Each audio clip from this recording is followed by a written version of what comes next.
All right, so get this. We're diving into how slime mold can help us design better cities. Slime mold. Yeah, slime mold. Yeah. You know that gooey stuff? Huh. Okay, you've got my attention. So it all comes down to bio-inspired design. Basically, nature's had millions of years to figure stuff out. Right. Evolution has come up with some pretty amazing solutions. So why not, borrow a few ideas from nature? Exactly. And when it comes to networks, like transportation systems or even the veins in our bodies, biological systems are the masters of efficiency.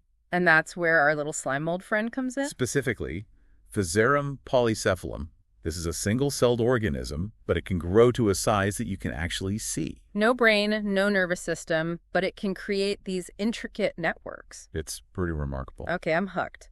But how does this brainless blob help us with something as complex as, say, urban planning? Well, let's take the Tokyo rail system as an example. It's one of the most complex transportation networks in the world. Okay. So back in 2010, some scientists did this experiment where they put oat flakes, which is slime mold's favorite food, on a surface in a pattern that mimicked the geography of Tokyo. So like a mini Tokyo buffet for the slime mold. Exactly. And they introduced the slime mold at a point that represented the heart of Tokyo. Yeah. Well, the slime mold, in its quest for food, spread out and formed a network that was incredibly similar to the actual Tokyo rail system. Wait, are you serious? It basically recreated the Tokyo rail map just by looking for food?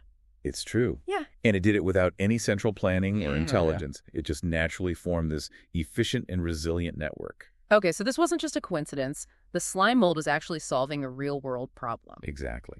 And the researchers wanted to know how the slime mold's network compared to human-designed ones. So they used things like cost, travel time, and vulnerability to analyze them. These are all things that, like, city planners would be really interested in, right? Absolutely. And in several cases, the slime mold actually outperformed the human design networks. Really? Any specific examples? Sure. They modeled Canada's Wonderland, the amusement park, and let the slime mold create its network. And guess what? What? The slime mold's network was 10% faster in terms of travel time than the actual park layout. It was also far more resilient to disruptions. So it's not just about getting from point A to point B quickly, but also about making sure the system can handle, like, unexpected problems. Exactly.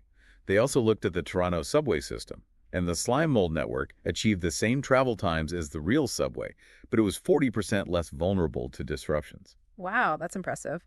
So how do we actually use this slime mold magic in the real world? We're not going to, like, unleash buckets of slime mold on construction sites, are we? Haha, no, not quite.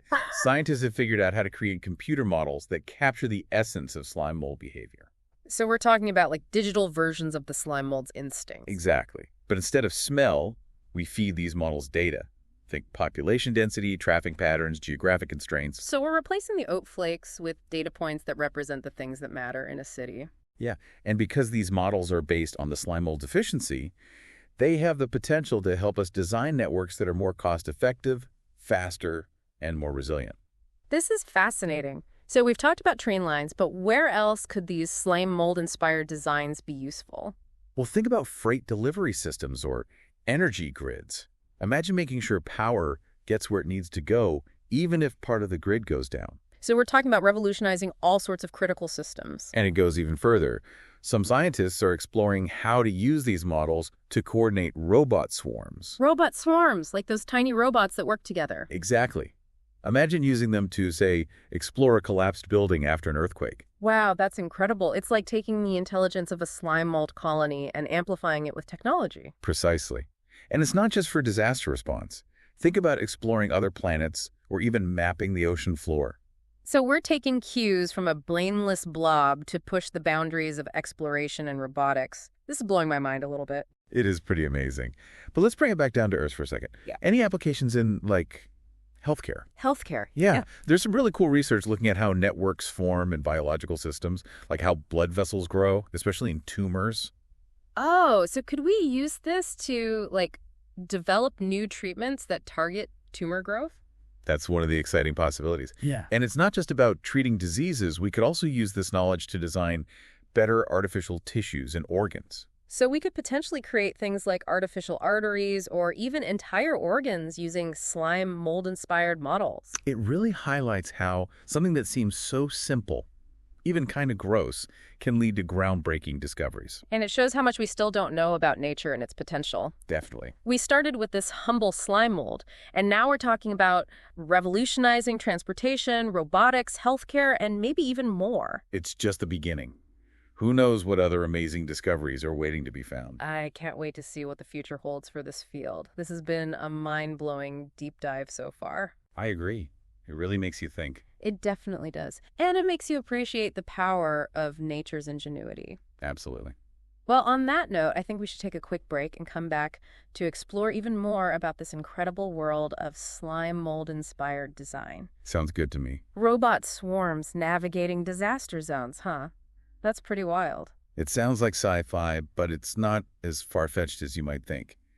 Imagine a swarm of robots all working together to explore a collapsed building after an earthquake. So they could search for survivors and, send back information to rescuers? Exactly. They'd be like a super efficient search and rescue team. And it's not just for disasters. You could use them to explore other planets or even the ocean floor. That's pretty amazing. We're talking about pushing the boundaries of exploration with, of all things, slime mold. It's a great example of how nature can inspire innovation. For sure. But, let's bring things back down to earth for a minute. Any potential applications for this in, say, healthcare? Yeah, actually, there's some fascinating research being done on using these models to understand how networks form in biological systems. Biological systems. Like, for instance, how blood vessels grow in tumors. Oh, that's interesting. So could we potentially use this knowledge to develop new treatments, maybe even, cut off the tumor's blood supply? That's one of the exciting possibilities. By understanding how networks form, we could not only treat diseases, but also design better artificial tissues and organs. Artificial tissues and organs? Like what? Think about artificial arteries or even entire organs. It's amazing to think that something as simple as slime mold could lead to such groundbreaking discoveries. It really is. We started with this, kind of gross slime mold, and now we're talking about revolutionizing all these different fields. And we've only scratched the surface. I know, it's incredible. But, we've been focusing on the positive. Are there any potential downsides or challenges to using these bio-inspired models? That's a good question. One thing to consider is bias in the data. Like, if we use data on car traffic to design a transportation network, we might end up favoring cars over pedestrians or cyclists. So we need to make sure the data we're using is, representative of everyone's needs. Right. And we also need to remember that these models are still simplifications of complex systems. We can't just blindly trust the output. So human judgment is still important. Absolutely. We need to use these models responsibly and ethically and have those tough conversations about the potential consequences. Makes sense. So we've talked about transportation, energy grids, robot swarms, healthcare. But could studying slime mold help us understand other complex systems in nature, too? Oh, for sure. That's something researchers are really interested in, like understanding how networks form in, say, forests or even galaxies. Wow. So we're talking about potentially unlocking fundamental principles that govern how complex systems work. Exactly. And that's what makes this field so exciting. It's not just about solving specific problems, but about expanding our understanding of the universe. This deep dive has been a real eye-opener. I never would have guessed that slime mold could teach us so much. It just goes to show that you can find inspiration in the most unexpected places. Totally. And I think this is just the beginning of our journey into the world of bio-inspired design. I think you're right. Who knows what other secrets nature is hiding? That's what I'm wondering. Well, I think that about wraps things up for this deep dive. Yeah, it's been great talking about this. Definitely. I'm so glad we could explore this fascinating world of slime mold-inspired design together. Me too. And thanks to everyone for listening. I'm still kind of blown away by all this, like all this from slime mold. It really makes you think, about how much we can learn from nature.